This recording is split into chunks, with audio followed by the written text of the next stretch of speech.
কিন্তু এই প্রতিষ্ঠানকে ব্যবহার করে ওই কালপ্রিট গুলো আমাদের যে চরিত্র সেখান থেকে আমরা পড়তে পাচ্ছি না, বা ফ্যাসিবাদের দোষর হিসেবে আমরা যাদেরকে ট্রিট করছি তারাও বহল তবিয়তে আছে, এরকম বেশি বেশি ক্ষমতাশালী লোকদেরকে নিয়ে এদেরও কিছু হবে না, তাই তো? কিছু হবে কিনা বলা কঠিন। কারণ আপনি ধরেন অগাস্টের আগে কেউ কি ভেবেছিল যে মুজাম্মেল বাবুর কিছু হবে? কেউ কি ভেবেছিল শ্যামল দত্তের কিছু হবে?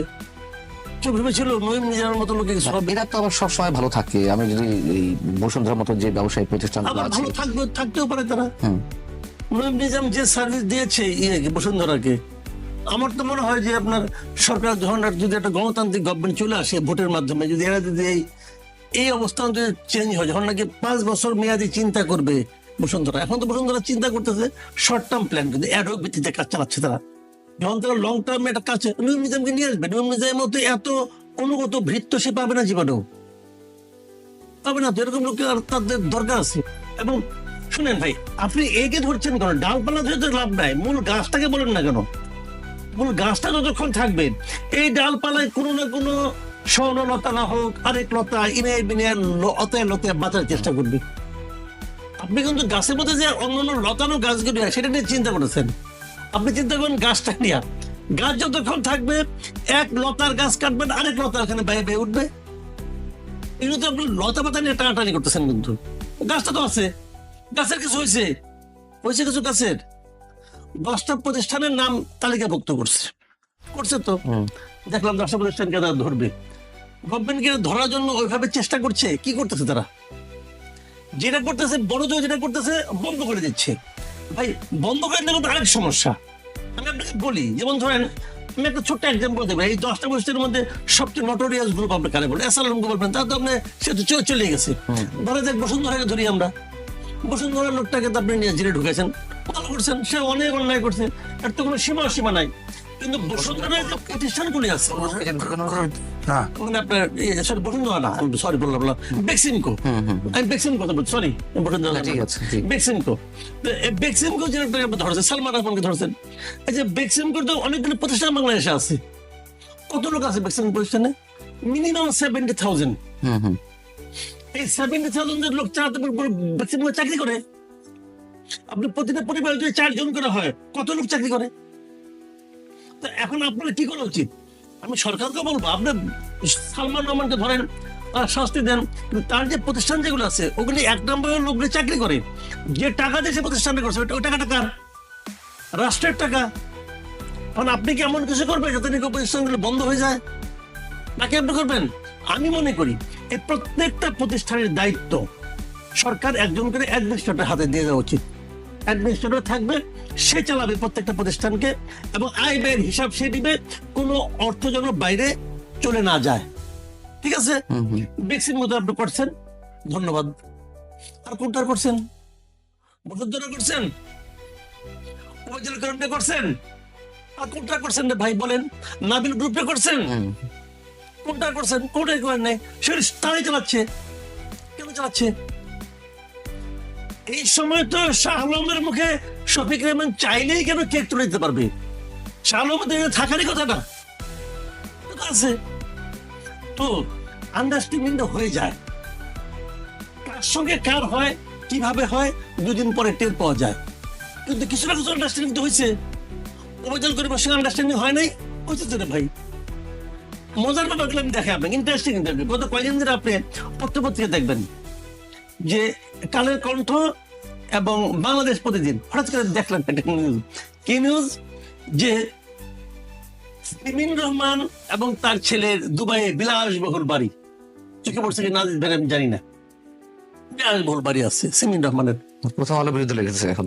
কারণ সিমিন রহমানের বিরুদ্ধে লাগছে, বিলাসবহুল বাড়ি আছে, কিন্তু বাড়িটা কিন্তু অবাস্তব না। নিউজ ঠিক আছে, আচ্ছা, এখন হঠাৎ করে এটা ইলেকশন কেন? কারণ তার 2 দিন আগে 3 দিন আগে ডেইলি স্টারে একটা নিউজ বেরিয়েছিল যে বাংলাদেশের কোন কোন ধন কুবেরের দুবাইয়ে বাড়ি আছে। সেই লিস্টে কার 1 নম্বরে কি আছে? আনোয়ারুজ্জামান, এই যে বাংলা ভিশনের মালিকদের একজন ছিল, আনোয়ারুজ্জামান, আকরামুজ্জামান, ইকরামুজ্জামান যিনি ছিল, তাই না? এতে সবার নাম আছে, নাম নেই, সিমিনের নামটা নাই। ওখানে কিন্তু বসুন্ধরা মালিকের ছেলের নামও আছে। ওই যে মানে ছেলেটা সায়েম সুবহান। সায়েন্স ওভার তার নামও আছে, তার কত টাকা ইনভেস্টমেন্ট আছে, কিন্তু সিমেন্ট ওখানে নাম নাই। ওরা কিন্তু আদর্শ সাংবাদিকতার ধারক বাহক বলে মানে এই যে নিজেদেরকে পরিচয় দিচ্ছে, কারণ ওই শূন্যস্থানটুকু তারা পূরণ করে দিচ্ছে। ভাই তোমারও তো আছে, তো ওটা বলো, ওটা বলো, ওটা বলে না। তো সাংবাদিকতা তো এবার যে যারা লিখছে, যারা বসুন্ধরা, যারা আপনার ডেলি স্টার যে রিপোর্ট করেছে জায়মা, ও তো অনেক ভালো ভালো রিপোর্ট করে, তাকে তো এই রিপোর্টে লিখতে হয়েছে, সেখানে তো সিমেন্ট সাহেবের নামটা তো বাদ দিতে হয়েছে রে ভাই। দিলে সমস্যা কি হতো, তার জন্য বোঝো টাকা। এটা একটা সাংবাদিক, আমাদের এখানে সাংবাদিক হলে এরকম যে আমি সব লেখা কিন্তু ওইটুকু লিখবো না। আবার ওনার সাংবাদিকতা কি, যে আমার নাম নাই, আমি কিছু করি না, সব ওই সিমেন্ট নাম করছে, তারা পোলা করছে। এখন ওখানে যে সাংবাদিক লিখছে তাকেও তো লিখতে বাধ্য হয়েছে। তাহলে আসলে দায়টা আপনাকে, এই লতানো পাতানো গাছ নিয়ে গবেষণা করে লাভ নাই, গবেষণাটা করতে হবে গাছের মূল গাছটা নিয়ে। আমি মনে করি প্রথম কাজ হলো এই 10টা প্রতিষ্ঠানের প্রত্যেকটাতে সরকারের অ্যাডমিনিস্ট্রেটর নিয়োগ করা। কিছু জায়গায় দেখলাম কোন নাকি ভ্যাকসিন কথা নাকি রিসিভার নিয়োগ করছে। আর রিসিভারের অ্যাডমিনিস্ট্রেটর কি এক জিনিস, রিসিভারের কাজটা কি, সবকিছু নিয়ে নিলামে বিক্রি করে দেনা পাওনা শোধ করে দেওয়া। আমরা কি ওটা চাই? আমরা ওটা চাই না। আমরা চাই প্রতিষ্ঠানটা প্রতিষ্ঠানের মতো চলুক, কিন্তু এই প্রতিষ্ঠানকে ব্যবহার করে ওই কালপ্রিট গুলো যে সমস্ত অনৈতিক সুবিধা নিত সেটা বন্ধ করেন।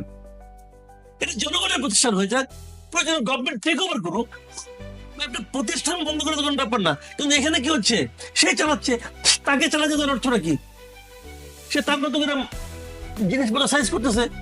তো ভাই এগুলি বহুমুখী ব্যাপার, চলতে থাকবে, তাই তো। এটা হলো মাটির দোষ, বুঝছেন। বলা হচ্ছে 10% তরুণদের মধ্য থেকে। আবার বলা হচ্ছে যে এক জায়গায় বলা হচ্ছে যে রাজনৈতিক দলগুলোর কোনো ছাত্র সংগঠন বা শ্রমিক সংগঠন এগুলো থাকতে পারবে না। ছাত্র সংগঠন থাকতে পারবে না কেন? যে তারা রাজনীতিতে যুক্ত হয়ে নানান ধরনের অপকর্মে বা শৃঙ্খলা বহির্ভূত কর্মকাণ্ডে যুক্ত হয়ে যায়, পড়াশোনা ব্যাঘাত ঘটে। আবার এখানে বলা হচ্ছে তরুণদের মধ্যে থেকে 10% রাজনৈতিক দলগুলো মনোনয়ন দেবে, মনোনয়নের ক্ষেত্রে তারা এই সতর্কতা অবলম্বন করবে, এটা প্রস্তাব। দেখেন এই সংবিধান সংস্কারের যে কমিশনের যে রিপোর্টটা দিয়েছে এখানে, আপনি এই রিপোর্টটা আমি যতটুকু দেখেছি বক্তব্য থেকে, আমি কিন্তু মোটার উপর হ্যাপি। আচ্ছা, ভালো, অবশ্যই অনেক বুঝতে পারছি, অনেক প্রস্তাব আছে যেগুলো নাকি মোটামুটি ভালো, কতগুলো আছে কনফিউজিং। তরুণদের যে ব্যাপারটা না, আমার কাছে এখানে এটা নিয়ে এটা পরে আমার হাসি পেয়েছে, আসলে বেসিক্যালি হাসি পেয়েছে এই কারণে আমি তো মূল উদ্দেশ্যটা বুঝে ফেলেছি। আমার কাছে মনে হয়েছে যে এইটাই হবে উদ্দেশ্য। উদ্দেশ্য হলো ছাত্রদেরকে খুশি করার জন্য করছে, জাস্ট ছাত্রদেরকে খুশি করার জন্য। ভাই তরুণদের ভোট কি মোর পাওয়ারফুল? ভোটটা একটা, তরুণের ভোট একটা। তো তাহলে যদি তরুণদের জন্য 10% হয়, তাহলে বিদ্রোহের জন্য 10% করতেন, তাহলে আপনি নারীদের জন্য 20% করতেন, তাহলে তো নারীদের এতগুলো আসন দরকার পড়ে না।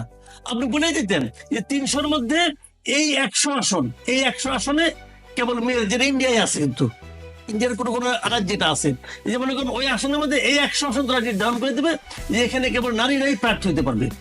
আবার পরের 5 বছর পরের টার্মে এই 100 বাদ দিয়ে অন্য 100কে বলে দিবে এই 100 আসন কেবল নারীরাই প্রার্থী হবে, আর কেউ প্রার্থী হবে না। এরকম ঘুরে ঘুরে আনা যায়। তাহলে 100 আবার আলাদা করবেন কেন? তখন আবার আরেকটা প্রবলেম হবে। সেই প্রবলেমটা কি, একজন এমপি, পুরুষ এমপি একজন মহিলা এমপিকে সমান সমান না, সমান না কেন? সে তো একটা আসনে ভোটার দ্বারা নির্বাচিত, উনি তো 3টা আসনে ভোটার দ্বারা নির্বাচিত, সে তো তাদের 3 গুণ লোকের প্রতিনিধিত্ব করে। বরাদ্দ তারা বেশি পায়, মহিলা একদিন।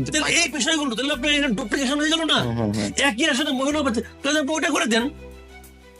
এগুলো হলো কি, আমি যেটা বলি আপনাকে, আমি একটা এই কমিশন নিয়ে আমার প্রথম থেকে একটা যেটা ছিল আপত্তি ছিল, যে এই কমিশনের প্রধান উনি রাষ্ট্র মানে আপনার রাষ্ট্রবিজ্ঞানের লোক, উনি জার্নালিজমের লোক, বাট উনি সংবিধান বিশেষজ্ঞ না। উনি যেটা করছে ওনার কমন সেন্স দিয়ে করছে। ওনার লেখাপড়া আছে, কমন সেন্স ভালো, কমন সেন্স তো একটা বিরাট জিনিস, সবার কমন সেন্স থাকে না, কমন সেন্সটা খুব আনকমন ব্যাপার। এই জন্য ওনাকে আমি ধন্যবাদ জানাই। কিন্তু মাথায় রাখতে হবে, কমন সেন্স দিয়ে বড় কাজ করা যায় না। সংবিধান সংশোধন করা, সংবিধান রচনা করা, এটা বড় কাজ, এটা কমন সেন্সের কাজ না। কাজে এই যে মনে করেন এই যে কাজগুলো সে করছে, এগুলো কমন সেন্স দিয়ে করছে, আমার মনে হয়েছে আর কি। তা না হইলে 10% তরুণদেরকে আনতে হবে। তো ওদের সংজ্ঞা কে নির্ধারণ করবে? 28 বছর বয়সে মনে করেন একজন লোকের ডায়াবেটিস হয়েছে, ভালো মতো খানায় হাঁটতে পারে না, সে তরুণ? নাকি আজিজ ভাই মনে করেন এই বয়সে শক্ত হয়ে আছে, সে তরুণ? বলেন আপনি কে তরুণ? তরুণের সংজ্ঞাটা কি? What is the definition? তরুণের সংজ্ঞা কি তার শারীরিক সামর্থ্য দিয়ে হবে, নাকি বয়স দিয়ে হবে, নাকি তার চিন্তার আধুনিকতা দিয়ে হবে? আপনি কি দিয়ে প্রমাণ করবেন?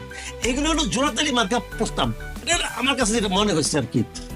বাট উনি দেখছে এই সময়ের সবচেয়ে বিপজ্জনক গোষ্ঠীর হলো স্টুডেন্ট, ওদেরকে হাতে রাখতে হবে, ওদেরকে হাতে রাখার চেষ্টা করছে। কতগুলি বিষয় আছে যেগুলো নাকি মনে করুন অবাস্তব। যেমন আমি একটু উদাহরণ দিতে পারি, এটা বলে শেষ করি, আপনার সময় মানে বেশি নিচ্ছি, সরি। সেটা কি রাষ্ট্রীয় মূলনীতি 4-3টা বাদ দিছে, একটা রাখছে, আর এখানে আরো 4টা যোগ করছে। ওকে, আপনি যে জাতীয়তা বাদ দিলেন, বিএনপি মানবে? বিএনপি দলের নামই হলো জাতীয়তাবাদী দল।